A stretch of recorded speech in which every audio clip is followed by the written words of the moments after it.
What's up, y'all? It's Coach George from Forever Young Films, and you are tuned in to the recap. Let's get active.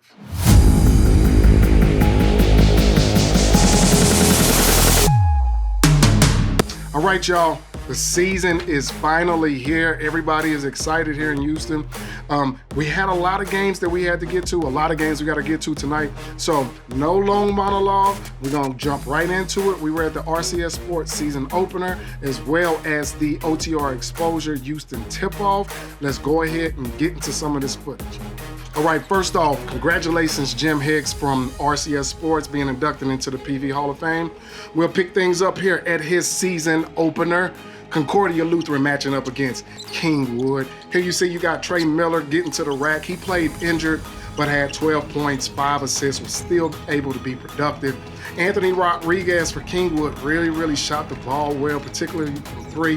Kingwood also got a lot of production out of Big Demi, who controlled the paint, but it was just too much Jacob Hudson, who had 17 points, and Concordia Lutheran wins in double overtime, all right?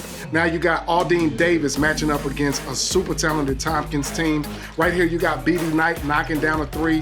BB Knight was one of 4 different players that scored in double digits for Tompkins. So right here you got Les Lewis from Aldine Davis trying to keep his team in it, knocking down the three. You also had Cornelius Bibbs from Aldine Davis right here knocking down the corner jump, the elbow jumper. You know, they did all that they could, but Tompkins is just so balanced. You had Jason Cloyd, BB Knight, Luke, Carmelo Yacobu, all double figures. Here's the leading scorer for Aldine Davis right here, Dylan Miller. But it just wasn't enough. Carmelo Yacobu, 13 points, 5 assists, 5 rebounds. Tompkins wins. All right here you got Paetow going up against Pearland Dawson. I missed the first quarter, but I was there in time to see Larry Lyons get around that corner and go in for the dunk. Now, right here you got Tyree Davis cleaning up the boards. He had 21. So I had heard that Abu Kamara and Paetow really had a big first quarter, but again, I wasn't there, so sorry. So what you're seeing right now, as Hayden Windsor knocks down the three, is Dawson trying to get back into the game and make it a little bit closer. But every time they had a run, somebody like Trevor Frank would knock down the three, and that would kind of stop their run. And then you got Big Charles Chuckwood, one of the most powerful players in America. I mean, my goodness. Paetow ends up winning. Next, you have Booker T. Washington going up against Episcopal. Both of these teams have some really good young players. Shaquille Registy for Episcopal. Chris McDermott for Booker T. Washington. Both 2024 players, both really good. Right here you have a senior for Episcopal, Jonathan Burrows, knocking down the three. Would like to see him be a little bit more aggressive because he shoots the ball so well. Kenneth Lewis for Booker T. Washington also had a great game, getting out into the open floor, getting easy buckets. Right here, Justin Beggs, another 2024 for Episcopal. He shot the ball well, but it was just too much Chris McDermott down low.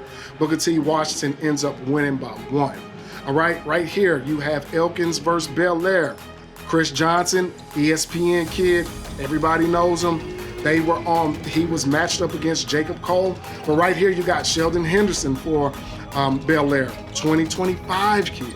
Really good, nice body, nice skill. He'll be one to watch. Right here, Todd Woods for Elkins, getting into the paint, making things happen. He shot the ball well in this particular game as well.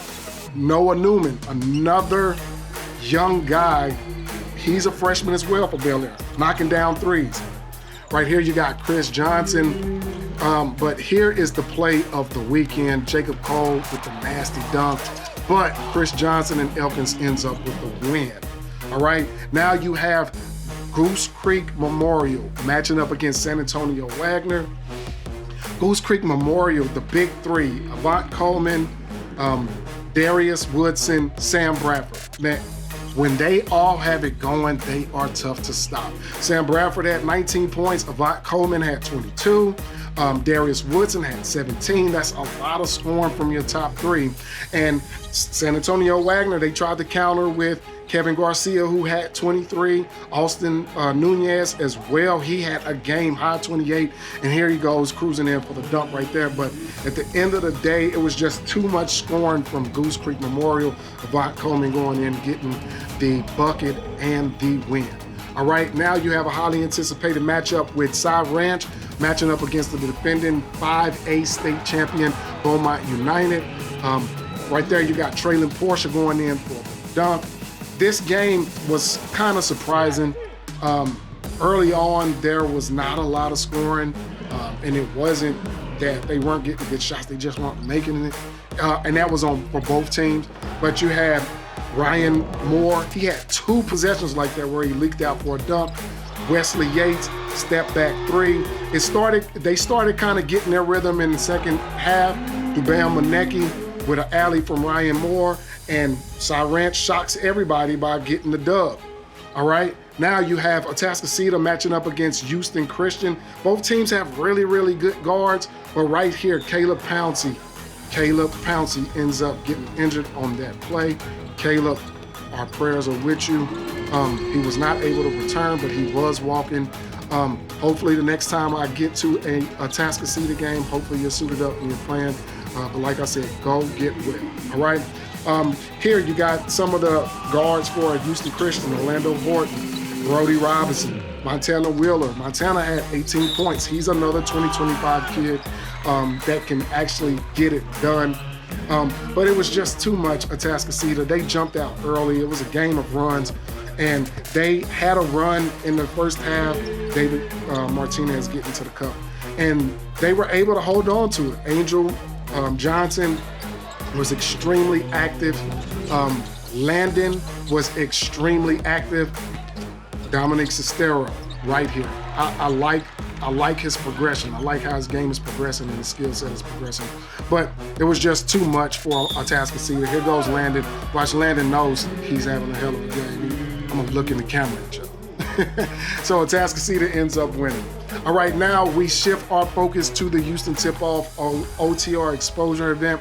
Right here you have PSAT matching up against CE King, Big Alejandro, another young kid that, I mean, man, it's just a lot of young talent in the Houston area. Tyshawn Archie, he's 2023 for CE King. He can score it any kind of way that you want him to. 2023 right here for PSAT. Big John O. John O found himself at the rim a lot on this night as they were kind of battling, they kind of had an uphill battle. Otis Carter, another one, with the steal and the score. But C. King jumped out early. PSAT was finding a way to get back into it. Bryson Yarborough right there for the 3 in the corner. And then right here, Tyshawn Archie just was too much for PSAT as they went ahead and won 62-60. All right, so that's it for this episode of The Recap. Thank you all once again for tuning in. If you haven't already, please like, subscribe, comment down below. Let me know where I'm messing up. I know y'all, some of y'all notice I'm not touching some of the last names because I don't want to butcher nobody's name. So if you can help me learn some of these pronunciations, please comment below. If you would like to see us at your games, the email is right here. Send us your schedule. Let us know when you play. We'll see if we can fit you in. This week, for Every Young Films, Tuesday will be at the Stratford vs. Bridgeland game. On Thursday, we'll be at the McDonald's Invitational out in Pasadena. Friday, we will be at Cy Ranch versus Bellaire. And then Saturday, we will be right back at the McDonald's Invitational. So once again, thank you all for tuning in. And until next time, y'all stay blessed and stay out of trouble. Every Young Films.